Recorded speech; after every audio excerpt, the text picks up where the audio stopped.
नमस्कार दोस्तों। इस वीडियो के साथ ही हम लोग स्टार्ट करेंगे भूगोल को पढ़ना। और भूगोल का अगर बात किया जाए तो आप लोग जानते हो इसका जो इंग्लिश नेम है वो है आपका ज्योग्राफी। ठीक है, तो हम बात करते हैं ज्योग्राफी जो वर्ड है इसका सबसे पहले प्रयोग किसने किया था। तो याद रखना है कि सर्वप्रथम सर्वप्रथम ज्योग्राफी जो वर्ड है,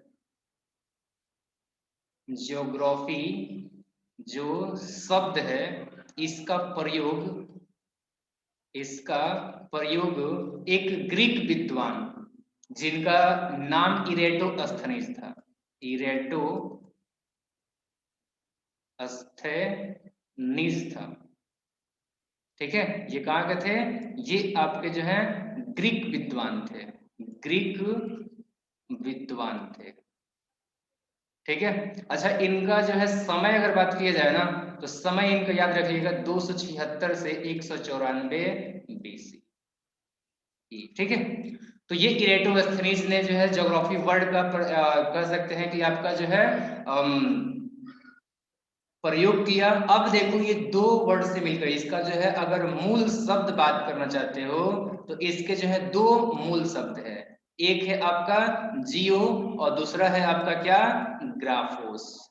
ग्राफोस। तो अब बात करते हैं कि जियो का मतलब है क्या है और ग्राफोस का मतलब क्या है। तो याद रखना, जियो का मतलब है आपका पृथ्वी और ग्राफोस का मतलब क्या है? तो ग्राफोस का मतलब है आपका वर्णन। तो इस तरीके से इसका अर्थ क्या हो जाता है? तो इस तरीके से जो है इसका अर्थ आपका निकलता है पृथ्वी का वर्णन। पृथ्वी का वर्णन। ठीक है, तो ये आपका जो है अर्थ हो गया। ये क्या हो गया? ये हो गया इसका जो है अर्थ। ठीक है, अब यहां से आपको क्या समझना चाहिए? तो यहां से मोस्ट इंपोर्टेंट ये आपको समझ में आ रहा होगा कि भूगोल का नामकरण इस प्रकार हम कह सकते हैं, क्योंकि ये ग्रीक देश के थे। तो इस प्रकार हम लोग क्या कर सकते हैं कि भूगोल भूगोल के नामकरण। ठीक है, नामकरण और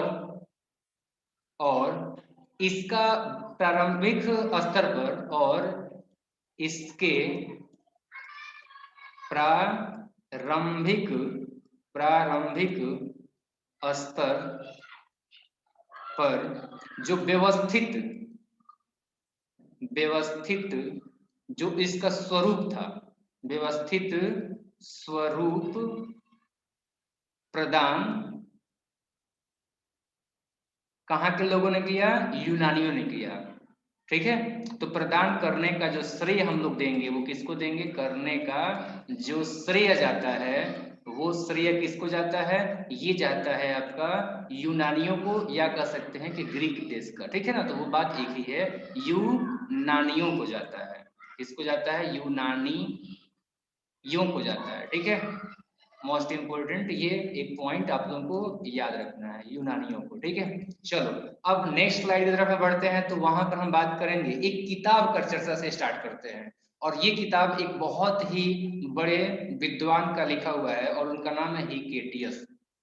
तो हिकेटियस याद रखना, हिकेटियस हिकेटियस का एक बुक है। हिकेटियस की पुस्तक और इस पुस्तक का नाम क्या है? तो इस पुस्तक का जो नाम है वो है आपका जस। इस पुस्तक का नाम है जस पीरियोडस।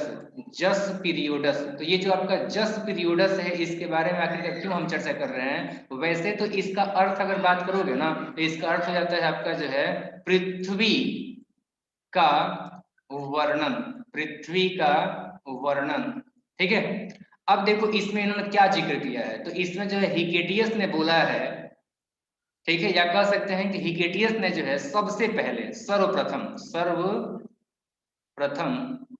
जो है इस किताब के अंदर में सर्वप्रथम इसने क्या किया है? भौगोलिक जो भी भौगोलिक तत्व थे उन सभी तत्वों का जो है क्रमबद्ध रूप से क्रमबद्ध समावेश किया था। ठीक है, क्रमबद्ध समावेश किया था। समावेश है, ये समावेश कहाँ हुआ है? तो याद रखना है कि हिकेटियस ने जो है ये समावेश किया हुआ है आपका इस किताब के अंदर में। और ये कौन सा किताब है? तो ये आपका किताब है जस पीरियोडोस। ठीक है, तो जस पीरियोडस किसका किताब है? हिकेटियस का किताब है। इसके अंदर में क्या है? तो इसके अंदर में सर्वप्रथम भौगोलिक तत्वों का जो क्रमबद्ध समावेश है, इसीलिए मैंने बोला कि यूनानियों को जो है ये श्रेय दिया जाता है। ठीक है, चलिए इसके बाद हम अब बात करते हैं स्वतंत्र रूप से जो है हम लोग पढ़ना कब से स्टार्ट किए। तो बहुत पहले हम हिस्ट्री का बात कर लीजिए। अब बात करते हैं कि जो आप ज्योग्राफी पढ़ रहे हो, ये ज्योग्राफी आखिरकार पढ़ना कब स्टार्ट हुआ। तो याद क्या रखना है आप लोग को, एक स्टार बनाकर इसको लिख लीजिएगा कि अध्ययन अध्ययन के लिए अध्ययन के लिए स्वतंत्र अध्ययन के लिए स्वतंत्र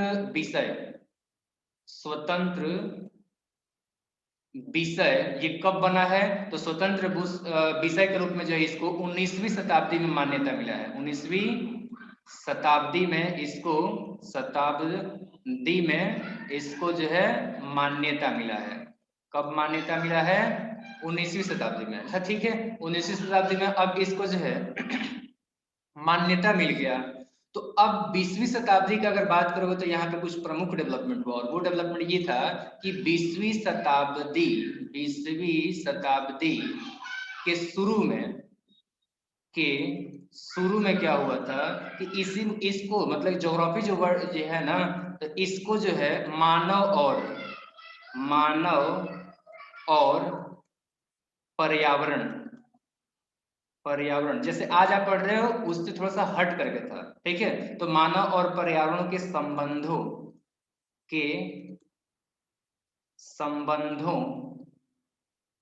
का अध्ययन के रूप में जो है इसका अध्ययन के रूप में जाना जाता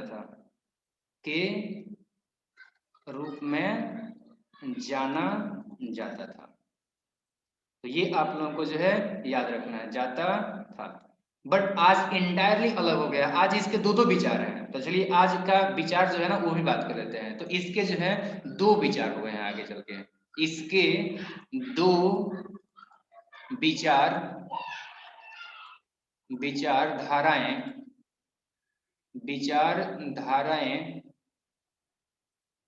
कौन कौन सी हैं? एक विचारधारा बात करते हैं तो एक है आपका संभववाद और दूसरा है निश्चयवाद। दूसरा क्या है? दूसरा है निश्चयवाद। अब चलिए बात करते हैं एक एक करके ये दोनों के बारे में। एक है संभववाद और दूसरा है निश्चयवाद। तो आखिरकार ये दोनों हैं क्या? तो देखो, संभववाद के अनुसार ये क्या होता है? तो संभववाद के अनुसार आप लोग बताओगे कि मनुष्य अपने पर्यावरण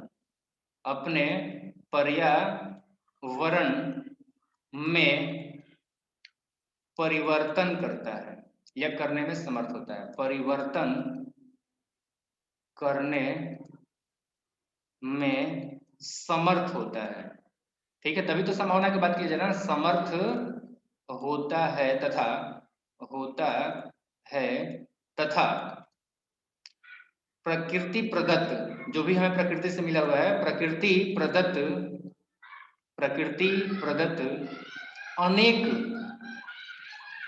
अनेक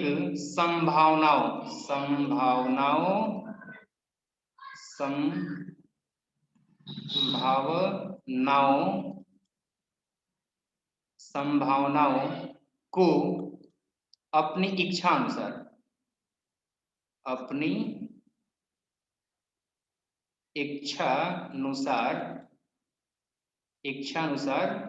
उपयोग कर सकता है। इच्छानुसार उपयोग कर सकता है। तो एक तो आपको समझ में आ गया।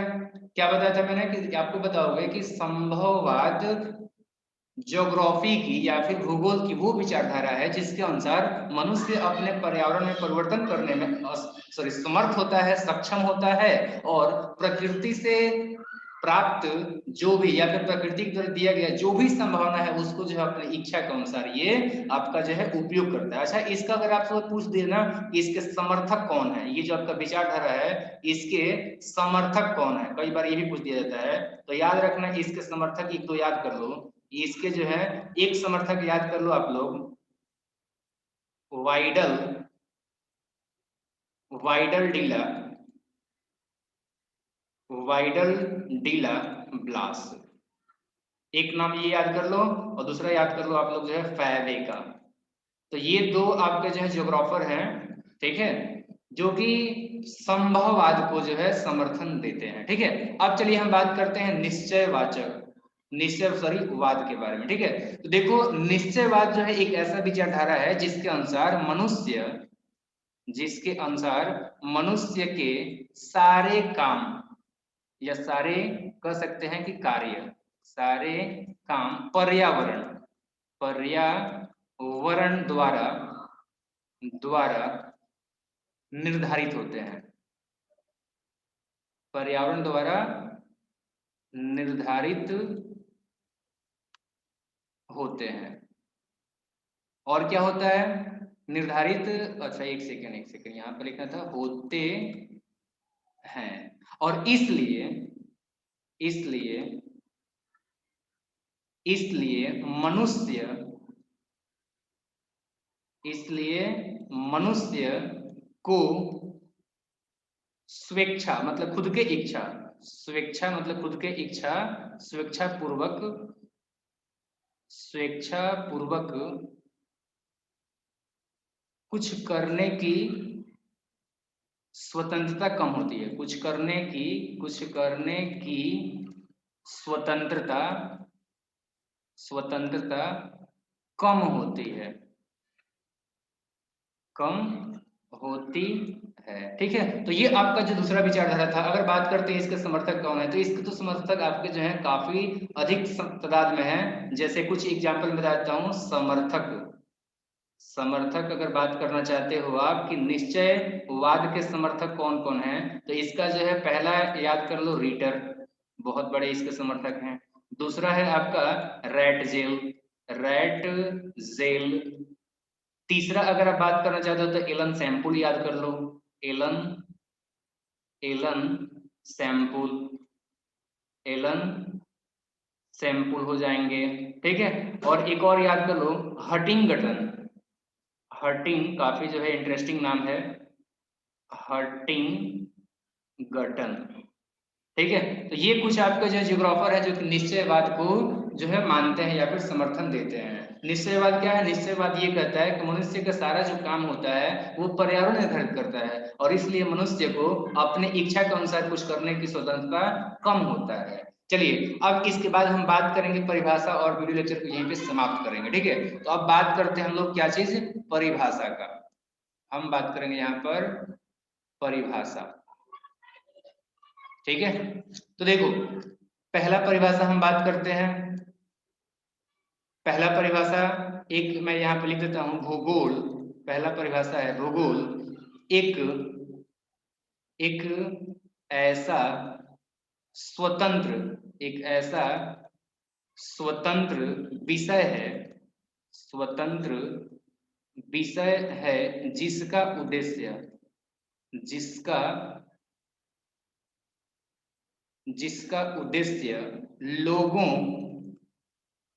जिसका उद्देश्य लोगों को विश्व आकाशीय पिंडों, आकाशीय आकाशीय पिंडों, स्थल स्थल, महासागरों, महासागरों, जीव जंतुओं, जीव जंतुओं, वनस्पति, वनस्पति, फलों तथा फलों तथा भूधरातल, भूधरातल के भूधरातल के क्षेत्रों में देखी जाने वाली प्रत्येक देखी जाने वाली प्रत्येक अन्य वस्तु का ज्ञान प्राप्त कराना है, का ज्ञान प्राप्त कराना है। ये जो एक परिभाषा है, ये परिभाषा एक जिसका नाम है भूगोलवेत्ता, जिसका कि नाम है एस्ट्रैबो। तो एस्ट्रैबो ने ये परिभाषा जो है दिया हुआ है। चलिए हम बात करते हैं दूसरा परिभाषा। ये थोड़ा सा भारी भरकम परिभाषा था। अच्छा, ये परिभाषा क्या था, एक बार मैं रिपीट कर दूं। ये परिभाषा था, भूगोल एक ऐसा स्वतंत्र विषय है जिसका उद्देश्य लोगों को विश्व, आकाशीय पिंडों, स्थल महासागरों, जीव जंतुओं, वनस्पति, फलों और भू धरातल के क्षेत्रों में देखी जाने वाली प्रत्येक अन्य वस्तु का ज्ञान प्राप्त कराना है। ये कहा था किसने? एस्ट्रैबो ने ये डेफिनेशन दिया हुआ था। चलिए हम बात करते हैं दूसरा परिभाषा। दूसरा परिभाषा जो है थोड़ा सा अच्छा है, थोड़ा छोटा है। दूसरा परिभाषा है भूगोल। दूसरा परिभाषा है कि भूगोल पृथ्वी की झलक, पृथ्वी की झलक को स्वर्ग में देखने वाला आभामय विज्ञान है। ये बहुत ही छोटा सा डेफिनेशन है और ये विज्ञान है। तो ये जो आपका डेफिनेशन दिया था, ये किसने दिया था? तो याद रखना, ये दिया था आपका जो है क्लेडियस टॉलमी ने। ठीक है, चलिए एक तीसरा डेफिनेशन आपको बताते हैं। तो तीसरा डेफिनेशन आपका है, तीसरा डेफिनेशन आपको मैं बता दूं। तीसरा डेफिनेशन दिया हुआ है, भूगोल भूगोल वह विज्ञान है, वह विज्ञान है जिसमें पृथ्वी को स्वतंत्र ग्रह के रूप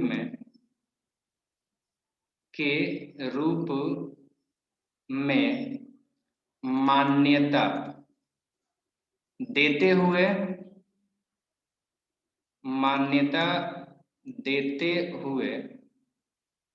उसके समस्त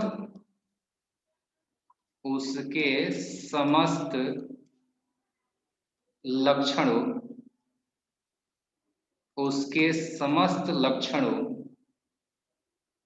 घटनाक्रम, या फिर लिख सकते हैं घटनाओं एवं उसके अंतः संबंध, उनके, या लिख सकते हैं अंतर संबंध, उसके अंतर संबंध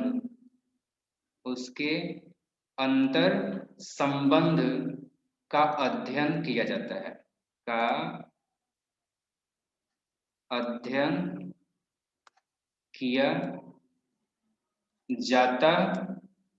तो ये परिभाषा किसने दिया था? तो याद रखना, ये जो है आपका कार्ल रीटर ने दिया था।